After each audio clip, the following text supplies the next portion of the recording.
Some folks will like you and some that just won't. Some that stay real and some that just don't. Trying to fit in will only take you so far. You'll never find home trying to change who you are. So don't spend your whole life trying to be what you ain't. You can't hide your heart with a new coat of paint.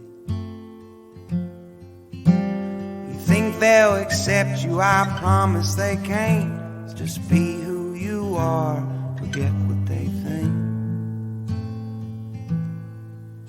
So just be who you are and forget what they think. Welcome to Vet with a Mic, content driven by Veterans Issues. So today we're going to be talking to Jesse. Jesse is from an organization called Warrior Surf, and they are a pretty cool little ditty, if I can say so myself. They're doing a lot of cool things out there in the veteran space. Of course, Jesse is already near and dear to my heart because he's a sailor like yours truly. So Jesse, man, how you doing today? I'm good, Ryan. How are you? Man, I can't complain. It's a little rainy here, but that's all right. That's all right. I guess you guys really don't care if you're out in the water, right? As long as it's warm enough to be on the water, right? Well, water's a little chilly right now, but I bet. The sun is shining. I think it's about 80 degrees today, so that cold water isn't so cold. Oh, right. Yeah. So let's talk a little bit about the surfing gig, man. How the hell did you even get into that? I mean, because like we talked a little bit before we started recording, South Carolina is not exactly known for like the tubular waves, dude. Like I found it a little weird that you guys were based out of South Carolina. Yeah, down here on Folly Beach is where we're located. It's, not the greatest waves, but we do have a couple times a year where the swell gets really nice. Hurricane season, as long as we're not getting direct hits. Hurricane season is great to surf down here. But like a lot of the East Coast, it's mushy waves, but the waves are there. So as long as we got a little bump, we're out there surfing. Yeah, I said something like, like I have any idea how to surf. Like, yeah, man, I couldn't get up on a board. I know I couldn't. Oh man, I'll get you on a board the first day you come out here. Oh, you think so, man? I don't know. I don't know, man. I don't normally do things that pit me against gravity because I'm a bigger guy and I fall hard, right? So at least the water would be at least somewhat forgiving. Yeah, it right? Cushions the blow a little bit. Yeah, so let's talk about surfing, man. How has this became such a big part of your life? I know that on this show, we talk a lot about finding meaning and purpose in life after the uniform again, and we can get there in a few different ways. So it sounds like surfing is that jam for you that has helped you find meaning in life after the uniform. Yeah, absolutely. So I got out of the Navy in 2017. I was stationed here in Charleston and just stuck around. I love Charleston. It's a great place to be. And our founder, Andy Manzi, I was still active duty at the time. So this was probably late 2016, early 2017. I was at a farmer's market and they had set up the tent. And at this time, it was just probably, I think, 6 guys total made up the organization. And I was wearing a hoodie that had my unit, who I was with in the Marine Corps, had the number on it. And, he kind of stared me down for a little bit. And then he kind of waved me over and started talking. He was like, you Marine? I was like, no, I'm Navy corpsman. He's like, okay, well, that's cool, And we got to talking and he goes, I run this organization trying to get it started up, and we need guys like you to come out and we want to show you what we do and how to surf. And it's like surfing was never something on my radar. I was stationed out at Camp Pendleton for 4 years, never surfed.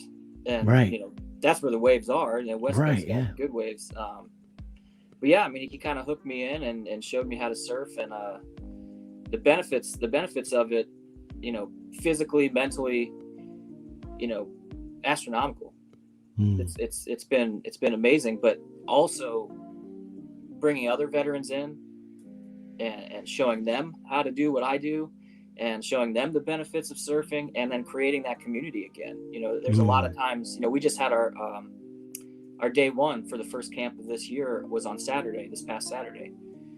And we had a bunch of graduates from past years come and say some words, and each of them kind of hinted at the sentiment of, it feels like I'm back in the unit, it feels like I'm back in the platoon, it feels like I'm back in the squad, because not many of us served together, right?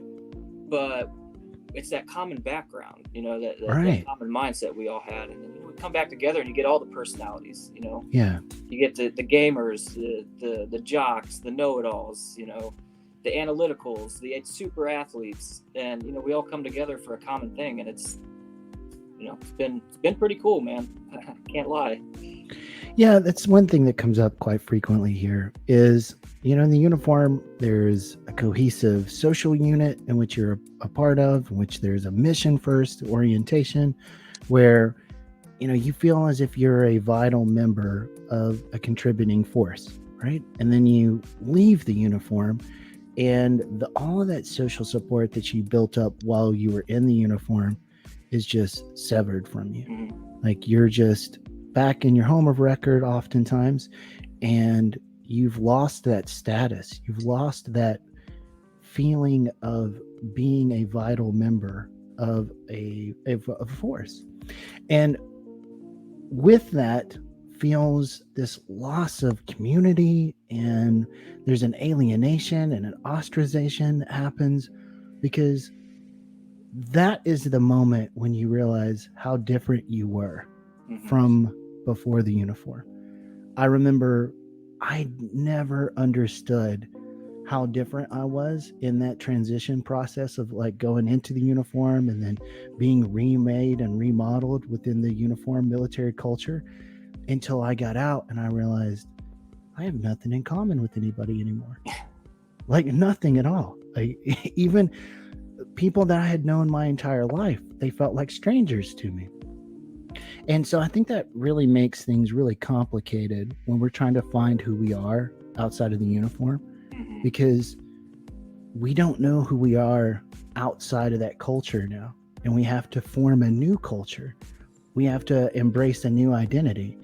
And that's why we talk a lot about here, the veteran identity, because that's not completely intuitive for someone just to embrace the veteran identity, because what makes up a veteran? There's a lot of different types of experiences that you can have in the uniform. What exactly qualifies you as a veteran? If you were in the reserves, for example, or if you were in the National Guard, are you a veteran? Even though you're serving to varying levels of commitment, you're still in the military culture.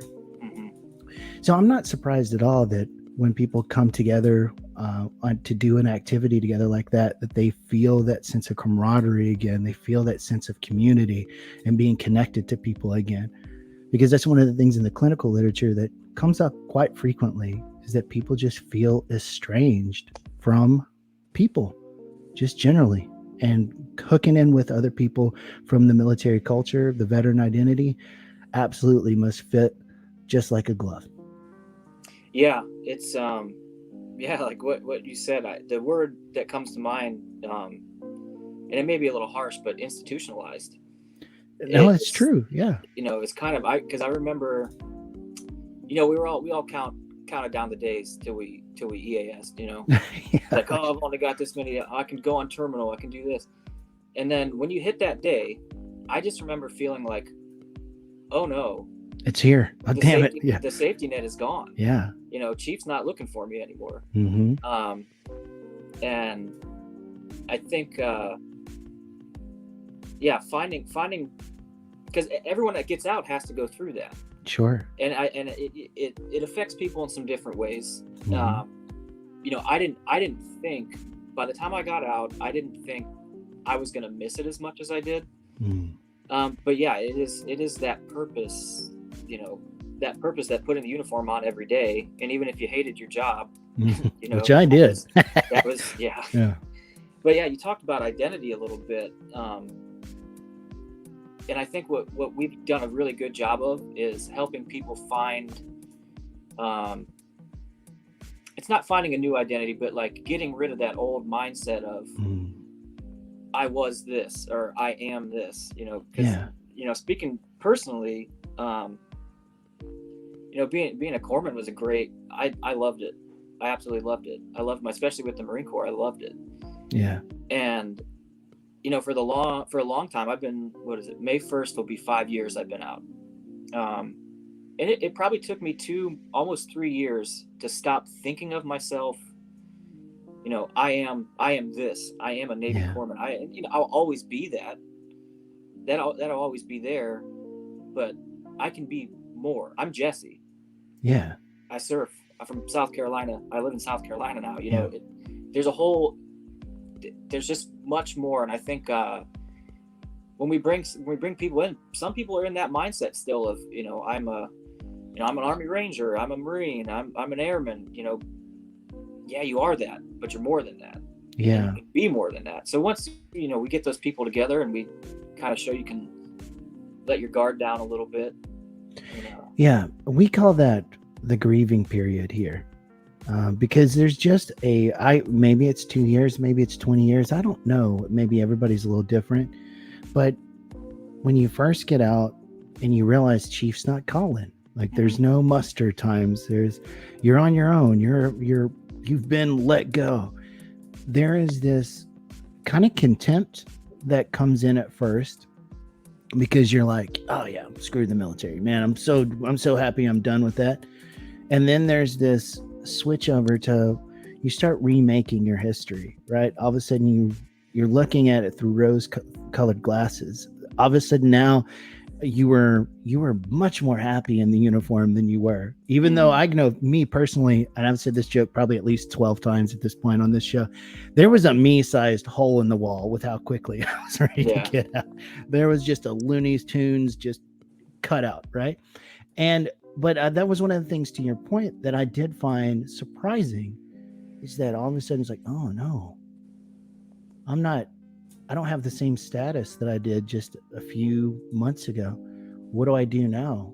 I'm in this weird place of, I don't know who Ryan is anymore.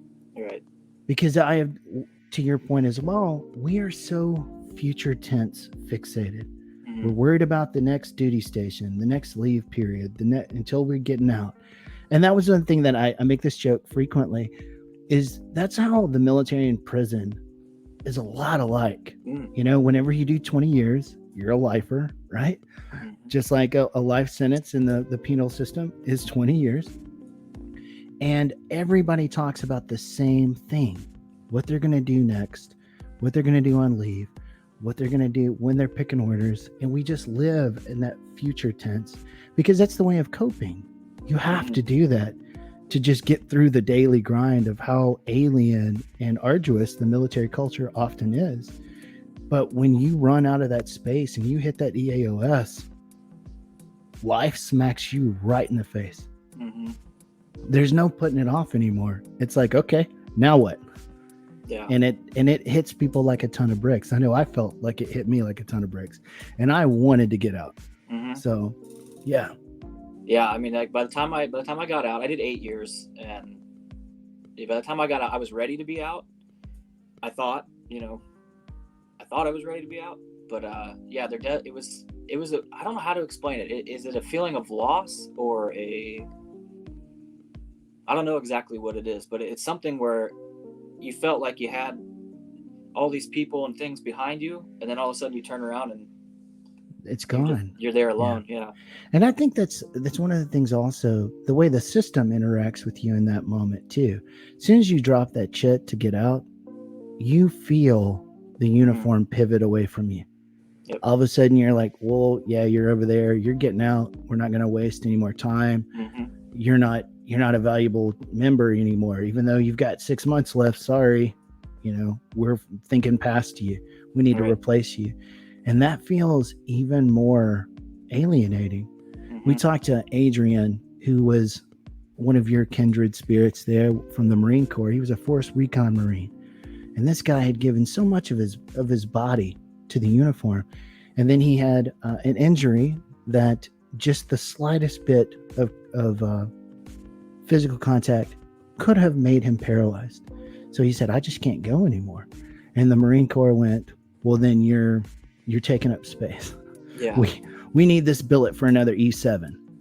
And he said that felt so just alienating and ostracizing. I'm paraphrasing what he said, but we all kind of feel that way. And even if the ones that are like high speed, low drag, they have the most highest status jobs within our uniform. If they feel that way, how can somebody that's, an admin not feel that way as too, Right.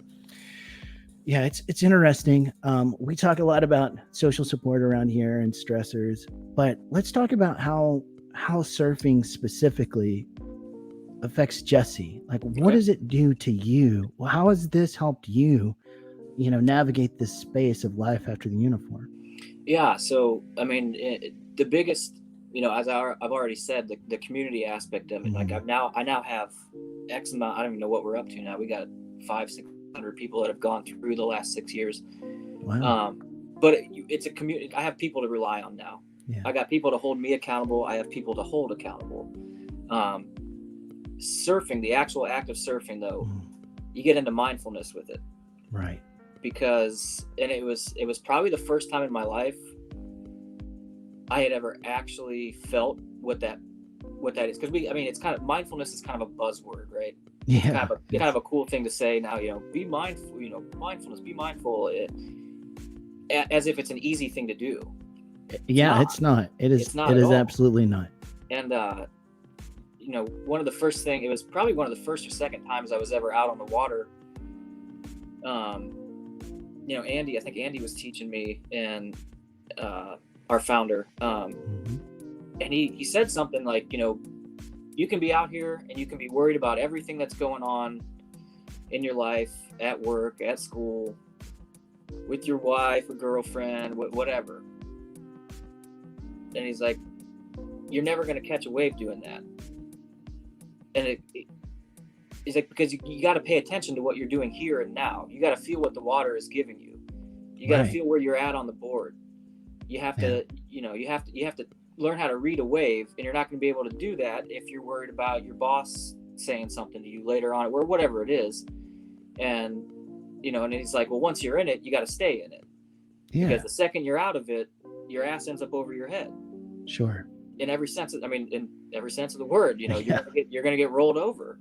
Yeah. And it's that makes it sound, I guess that kind of makes it sound like I have to be like rigid and no, but it's literally feeling the temperature of the water, knowing the wind direction, feeling the wind, just paying attention to what is happening to you in that space right now, and not worrying about anything else.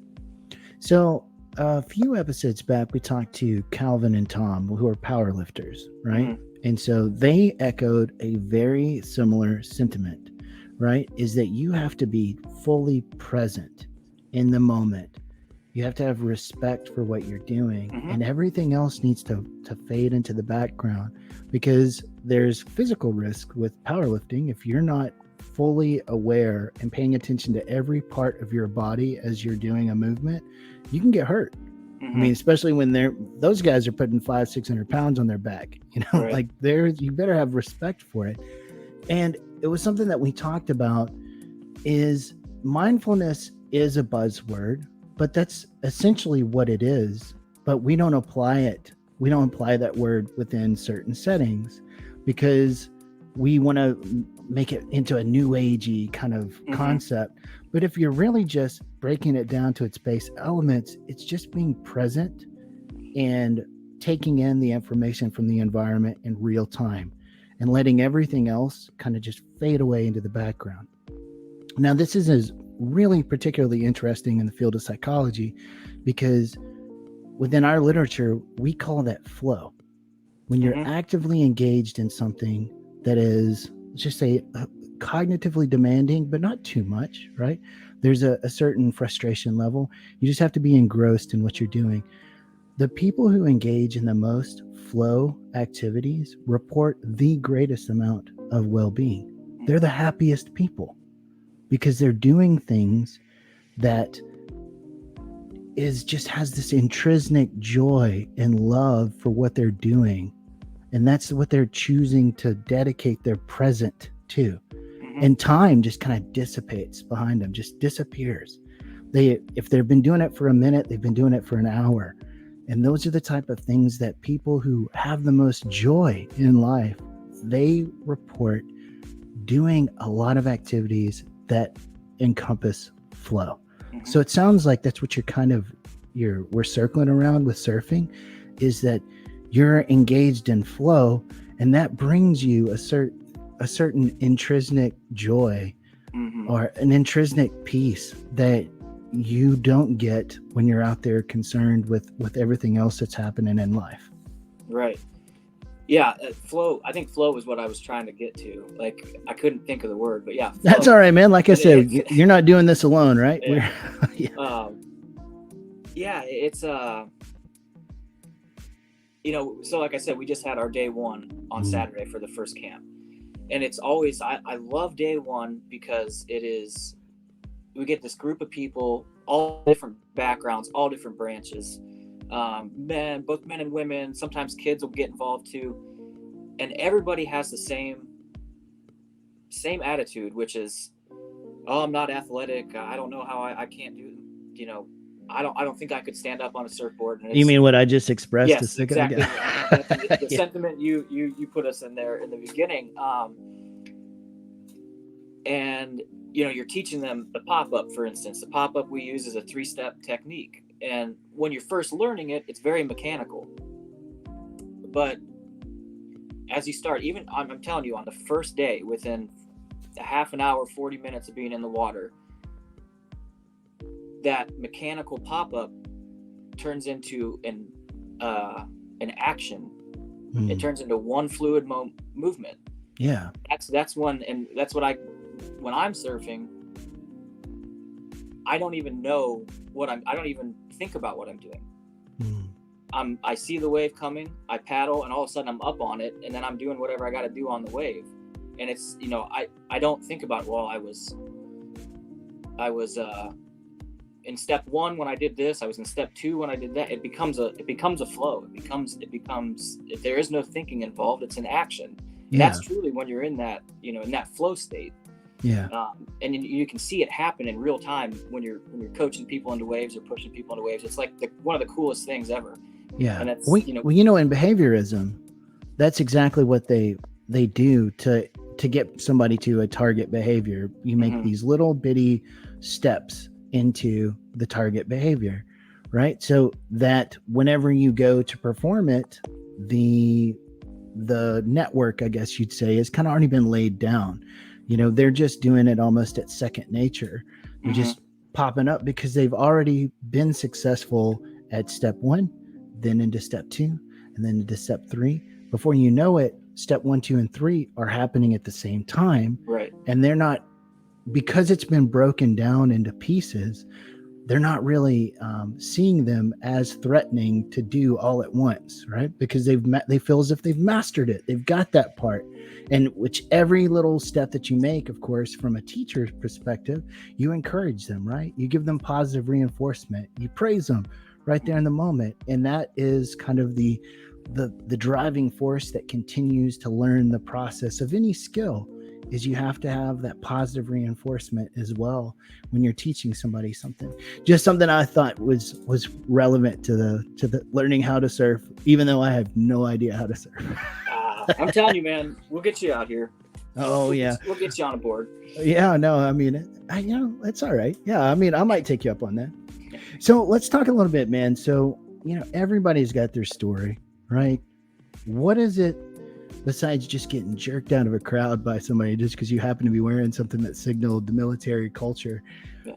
Was there something that this has really helped you navigate, help you transition? Because like I said, we all have those little dark spots that we get hung up on. And at this point, we all know what homelessness and addiction and chronic pain, all of these things tend to be pretty frequent within our veteran culture. So let's unpack what Jesse is. What's your story, man? What led you to the point in your life where you were searching for something like surfing? I joined the Navy 2009. I was kind of on a fast track compared to a lot of other people. It was right after President Obama had announced that troop surge.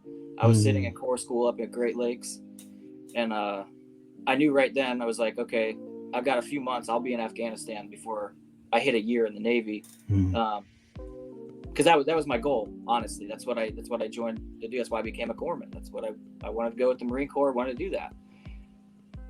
Ended up, went through Corps School Field Med. What else did I do? Corps School Field Med. A couple other trauma courses I needed to do. Ended up getting stationed at 3rd Battalion, 5th Marines out of Camp Pendleton. And I left for boot camp September 22nd, 2009. I left for Afghanistan September 20th, 2010. So right inside that year mark of actually being in, I was on my first deployment. Rough deployment, kind of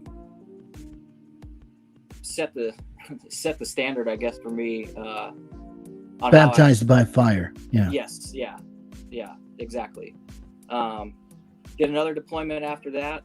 And then with the Navy, I left the Marine Corps, had to go to shore duty. So shore duty with us, as corpsmen, you end up in a hospital or a clinic. And what was strange was it was right in the middle when they were doing sequestration. So there was a lot of people being furloughed. Their government was trying to save money. I was on the West Coast, and they sent me to the East Coast, which is kind of an expensive move for the government to do, but they did it anyway. Which I'm glad. I'm honestly glad. I'd love it here in Charleston now. But getting away from, all I knew at that point was how the Marine Corps did everything. This is how you lead. This is the way things are. This is our mission, and this is how we do it. And I got to the clinic, and that was not how the Navy does it or did it. I had a hard time. I mean, I had just put on E5. I was a second class petty officer. They threw me into an LPO position, which is great. I wanted that, but my leadership style was different than what they were used to. So yeah, you were used to dealing with Marines, right? Yeah, and I'm sure. Let's just say a little bit more abrasive, maybe a little prickly, right? We'll say assertive. Yeah. Okay. Assertive is a good way. Yeah. But yeah, I mean, I was standing in front of the man quite a bit. Is what it is. But it at that point, it kind of I kind of felt like you were talking about, the short timers, kind of feeling like the uniform is turning their back on you. I started to feel like that, and I still had 3 years to go because it was, the Chief's mess was done with my attitude, even though I'll still say I was right about most things. Spoken like a true sailor. Right? Yeah. But I just did not get a good feeling. I constantly felt like I was wrong. I constantly felt like there was nowhere I could turn, nobody to back me up other than the other FMF corpsmen. They were like, yeah, dude, you're doing good. You're doing all right. I'm like, well, you're not signing my evals, but thanks, man. And I just started, it just led me into really, really bad depression. And I ended up suicidal. And right at the end of 2015, I was hospitalized for about 8 days. I was inpatient at the behavioral unit down here. And I still, that was at the end of 2015, beginning of 2016. And I kind of started to see the writing on the wall. This is not for me anymore. And, having been hospitalized for what I was hospitalized for, I no longer was deployable. I wasn't allowed to stand watch anymore. I couldn't handle weapons. That was kind of my bread and butter, I mean, that's why I joined, was to deploy. And if I wanted to stay in the Navy, I was going to be on shore duty the rest of my career. So this is one of the major components as to why initially in my mental health training, I didn't want to work within military populations, is because, like, say I have to work with somebody like Jesse. I have to undo all of that the military hierarchy has imposed upon them. Because especially you've been to a downrange a couple of times, you've had some intense interactions. how are you not supposed to not be okay about Right. some things, right? Because as you're medically inclined, the body and the brain it's a system, and it's going to reach its allostatic load. It can only take so much before it's going to have some kind of functional breakdown at some point, whether it's the brain or a part of the body. It doesn't matter. It can only take so much, just like an engine can only take so much wear and tear before a part needs to be replaced. So then whenever people raise their hand and say, hey, I need to talk to somebody, command level decisions are just detrimental to the individual, because here we are, we're talking to a gentleman who has just done so much for the uniform. FMF school is hard, it's demanding, and then you were downrange dealing with the practical applications of those types of training. It doesn't make any sense then to say, oh, well, because you expressed, hey, I'm having some difficulties, now we're going to take that pride that you once had for that particular part of your training and say, sorry, now you're a liability. And I was an MA man, so we never got invited to the parties, but it was the same type of thing. As soon as a young E3, E4, E5 said, hey, I need to talk to somebody, we were put on a download list. You were shoved off into a corner, and that process made things so much worse because it was a shame that was then imposed upon the person who just was saying, I need to talk to somebody. The military lifestyle is rough, man.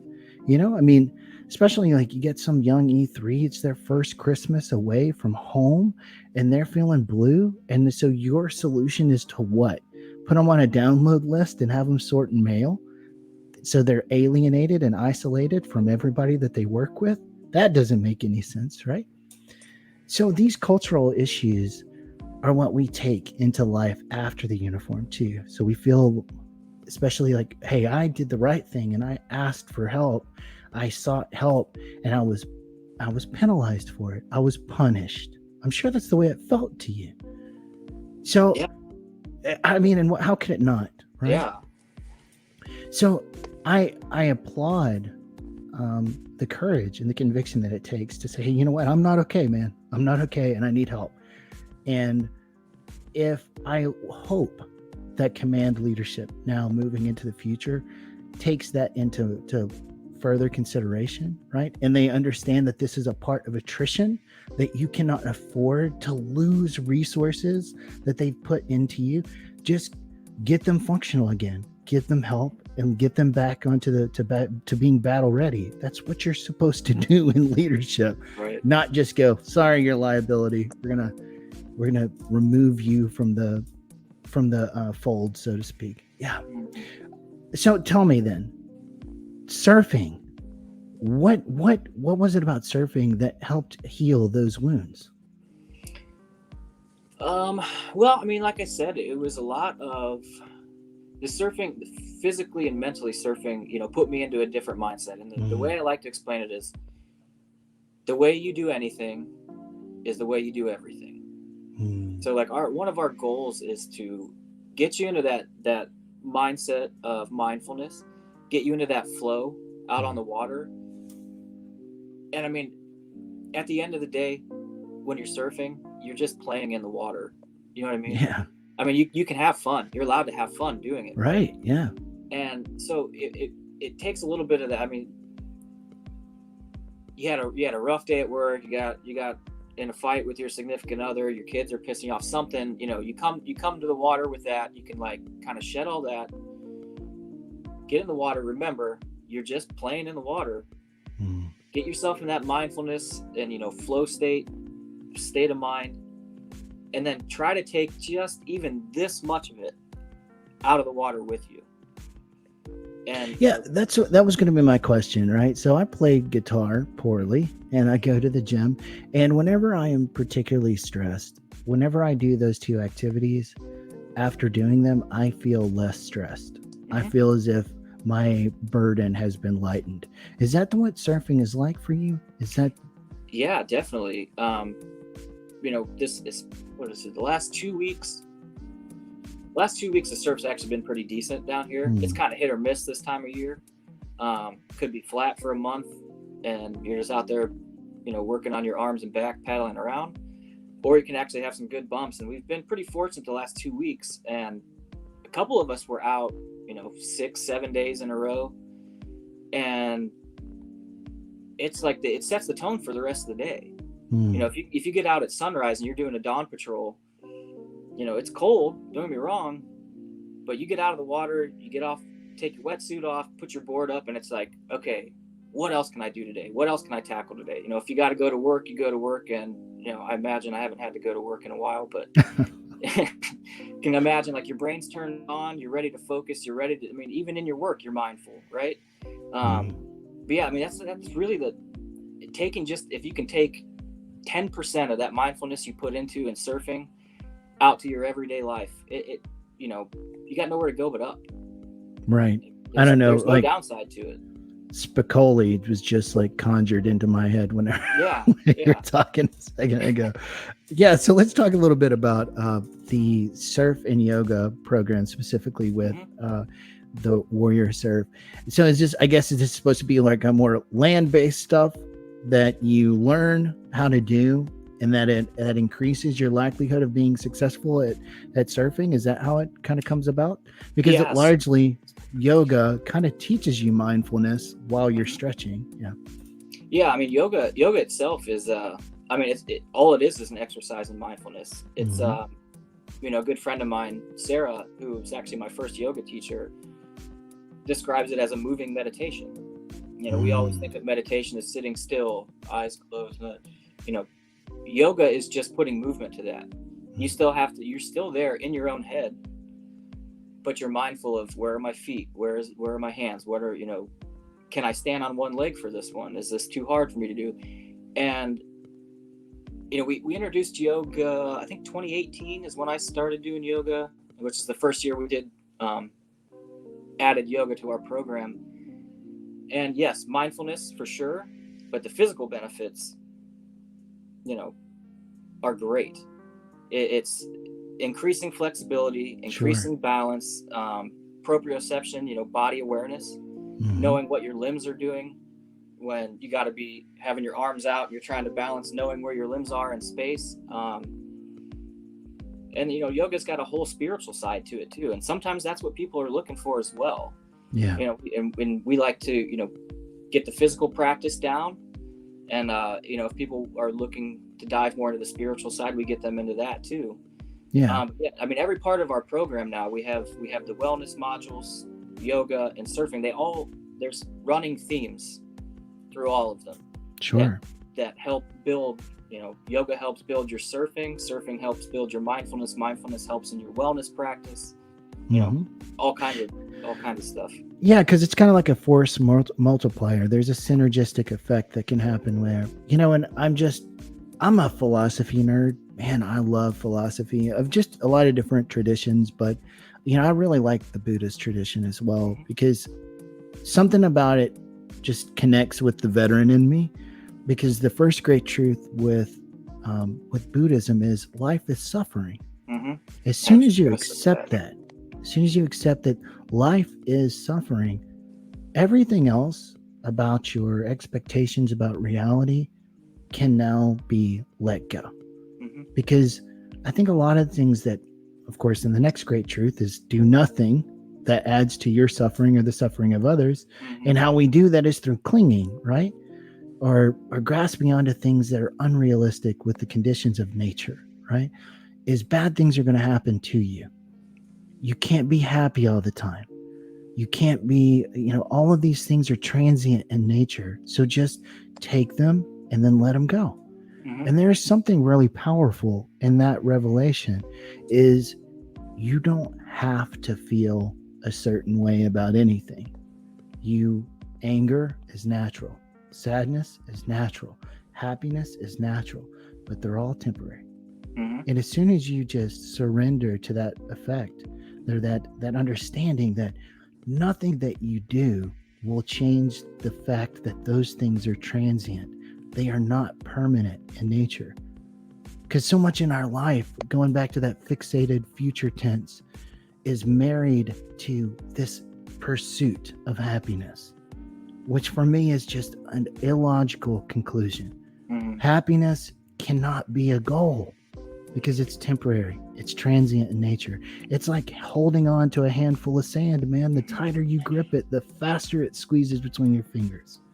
So yeah, I see all the benefit from that, from somebody who's a philosophy nerd, goodness, and somebody with a little bit of clinical psychology background. I see how that would be really powerful in implementing those type of approaches into a program like Warrior Surf. Yeah. What came to mind immediately, well, first, yeah, when you said Buddhism, I thought life is suffering. But it's, not thinking back on it, we've all heard the phrase embrace the suck. Yeah. I mean, that's essentially what that phrase translates into, right? Yes. This sucks right now. Let it be. Yeah. It's not always going to. Yeah, and that's, happiness not being the goal. Happiness has got to be the journey. Yeah. It's because our life is finite. If you're always waiting to be happy, because I'm going to be happy tomorrow, I'm going to get there. One day you're not going to be there. Yeah. So did you worry about being happy your entire life, or did you actually get to be that? So something that's I thought has always been like a really powerful saying is a man doesn't step into the same river twice. Because the water keeps moving, man. Yeah. Yep. So that is essentially the same thing. So I say don't aim for happiness, aim for well-being, aim for a sense of peace, because those things you can have regardless of the ebb and flow of emotion, right? Because you can be okay with the things in which you have and the things in which you do not have. Just be okay, practice good well-being, look for others to be supportive in your life, and express gratitude to them. Say, hey, I'm really grateful for that thing you just did for me. That not only makes them feel better, but it makes you feel better that you're practicing gratitude. Engage in flow. Interact in these, do these activities that allow you to be immersed in them for the sake of doing them. And then, of course, have a goal that you can pour yourself into as well, not just professionally. That's another thing about our American identity, and specifically our veteran, our military identity. We were so fixated on what your job is. Hell, I still do that, right? I mean, how many times have you met a sailor and say, what's your rate? Yeah, that's right? The first question you always ask. Yeah, so your occupation is what is definitive to you within our culture. And it's something that I think adds to our suffering. We try to view ourselves through that lens, and it's not healthy, and it's certainly not it's not being present in who you are. Right. Yeah. So let's talk a little bit about Warrior Surf, because I saw the website. It's got some really cool merch, man. Yeah, we're definitely going to have to do somewhat of a merch exchange. I'm going to send you a Vet with a Mic t-shirt. You guys got to send me. You guys got to send me something. Yeah, because now where do the proceeds goes to this? This is a 501c3, correct? Yeah, where it's 501c3 nonprofit. Any donations, any money we make from merchandise goes right back into the program. We're still made up of mostly volunteers, including myself. Ever since I finished the program in 2016, I've been on a volunteer basis with the foundation since then. Wait, you mean you're not making lots of money doing this? Oh, yeah, rolling in it. No. Yeah, me and you both, man. Yeah. I mean, and that's like I could call it a labor of love. I know what we do works. I'm an example of it. I'm a product of it. Yeah. I know it works. Anything we get, fundraising, donations, it's all going back to supplement the program. So do veterans have to pay anything to be a part of the program? Nope. Everything is free to veterans and their families. Okay. You extend it to dependents as well. Mm-hmm. Awesome. Yep. And over, I think the last 2 years, we started doing childcare on the beach. So if you have kids that are, too young to maybe get in the water, we have somebody there to watch your kids while you can go out and surf. So you can kind of, let go, not worry about it. But yeah, we encourage, especially spouses. A lot of guys and gals have family members, their dads, moms, maybe a little bit older, that don't necessarily want to do the entire 12-week program, but want to come check it out. And, they're always welcome to come. Everybody Sure. is. And, yeah. So let's talk about that 12-week program, because we talked a little bit before we started recording about where the cultivation, oh goodness, the ultimate goal ends up being a trip to Guatemala, right? So let's talk a little bit about that. So it's a 12-week course. If you participate for the entire 12-week course, then what? They send you to Guatemala for some real gnarly waves, right? Right. Yeah. So we have we started this 2022, 3 years ago. In 2019, we started the 12-week model. And so to be considered a graduate of the program, you have to do at least 10 surf sessions over those 12 weeks. You are now required to do 3 group yoga classes, and then you get a one-on-one yoga class as well. And you have to complete 8 wellness modules. And that considers you a graduate of the program. If you continually are showing up, and your surfing is improved, and you can prove your, what do you want to call it? I guess prowess, it would be the thing. Not prowess. Yeah, your newfound surfing ability. Right. Yeah. Yeah. Because there's definitely a level up from surfing in Guatemala to here in South Carolina, which I found out the hard way the very first time I went down there. I think I had been surfing for like 5 months at the time, and I went ahead and just charged a wave like I would back here, and I ended up with a broken nose. So, oh wow, yeah, it was okay. What are the sharks like? Are the sharks pretty big down there? Or? Oh, in Guatemala, yeah. I've never seen a shark down there, but okay. I'm sure they're out there. But I just keep thinking of like the 47 meters down. Remember? No. But that was in Mexico. Like that was in Mexico. Yeah. But yeah, if you're dedicated to the program's going to be dedicated to you, and we try to take a pretty big group each year. Yeah, but it's a life-changing thing for some people. There's a lot of people who haven't been out of the country since being deployed. So that's a new experience for some people. The power on the waves is definitely new. They can get pretty gnarly down in Guatemala. And then, we implement our program down there too. We do yoga every day. We meditate every morning, and we go through our wellness modules and have discussions, down there too. So it is a retreat, but we're down there doing work. It doesn't just stop when the 12 weeks stop. So here's my question. Do you guys encourage more traditional models while people are going through the program as well? I mean, do you encourage people like that are, let's just say, having mental health issues to see providers through the VA or through community-based cares as well? Oh, absolutely. Yeah, absolutely. Like we're not the way, we're a way.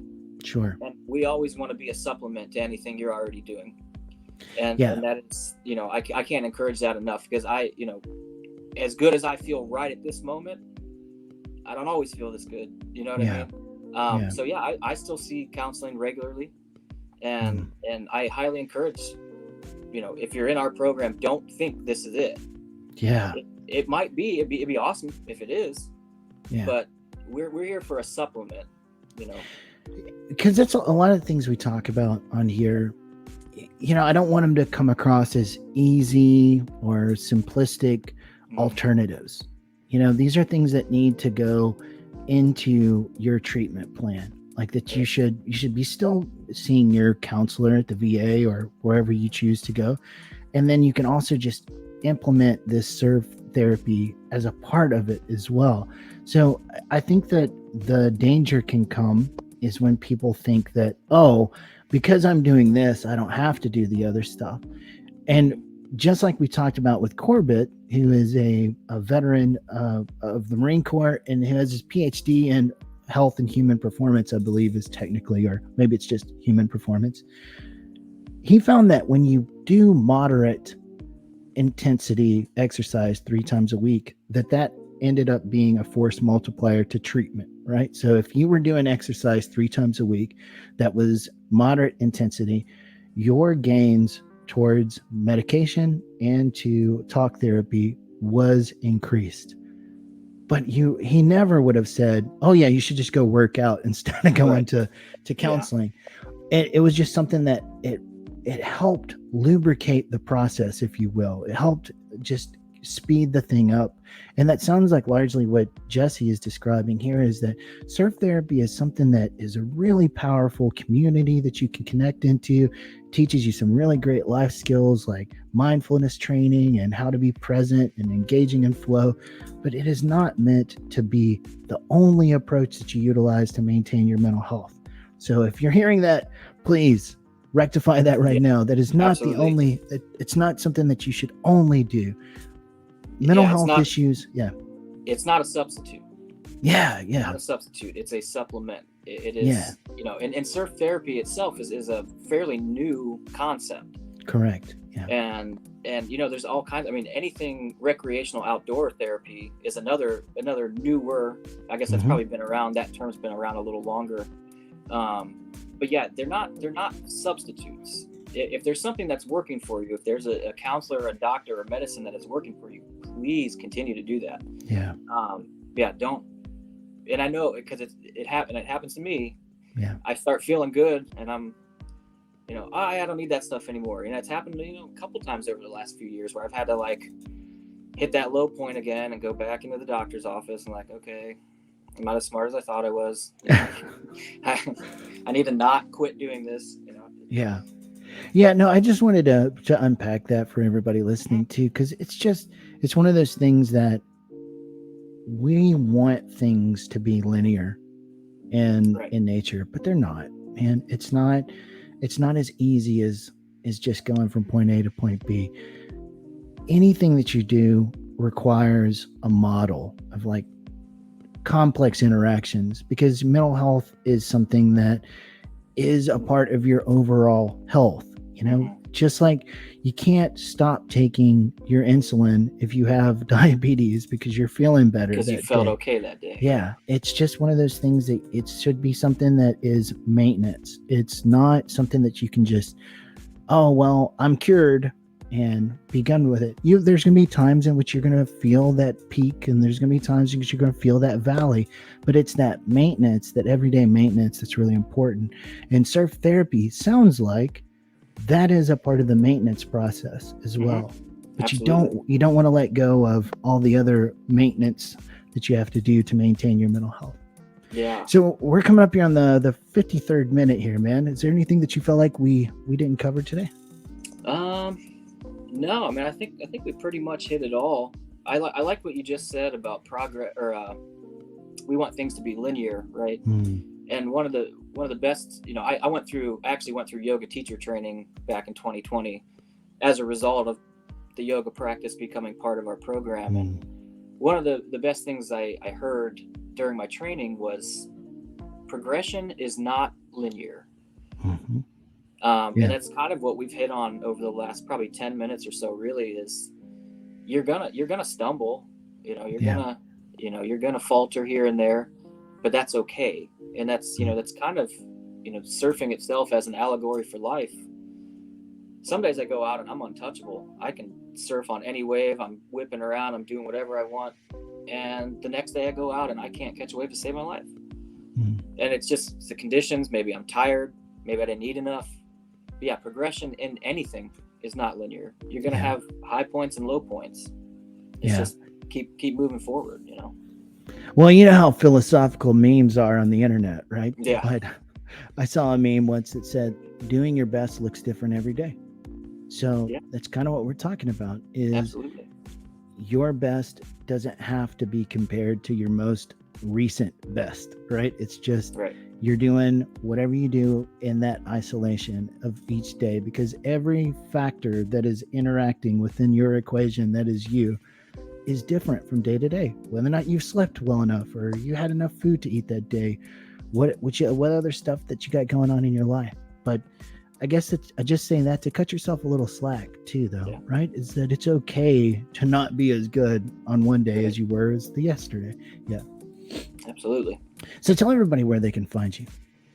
So yeah, our website, www.warriorsurf.org, is our main website. We're on Facebook and IG at Warrior Surf. We got our golf tournament coming up, one of our big fundraisers at the end of May. Handful of other things going on throughout the summer. And we always try to pop up at local and community events. So if you're in Charleston, South Carolina area anytime this summer and there's a community event going on, you might see our tent out there. Come over and say hey. This is so like hometownish, but like I heard that the Charleston area has got a really great ghost tour. Is that true? Oh yeah, downtown Charleston. Yeah, I mean it's an old city. It's a Revolutionary War city, so there's lots of stuff going on. Yeah, like I did an episode back in Halloween about ghost stories and how what are the psychological forces that impact ghost stories. It's it's an interesting topic to me. But yeah, I love horror movies. I just love a good ghost story. It's always fun. Yeah. Amen. But yeah, if you've enjoyed this conversation with Jesse today, I know I have, and you feel like there's somebody out there who would also benefit from hearing it, please do us a favor and spread the good word about the things that are happening here on Vet with a Mic, because the conversations we are having really are just stellar representations of great things that are happening in the veteran space. If there's a particular episode that you would like to have come to fruition here on Vet with a Mic, please reach out to me across all the social media platforms or at ryan@vetwithamic.com, and I will do my best to make it happen. But as always, however life finds you, will life find you well. Till next time.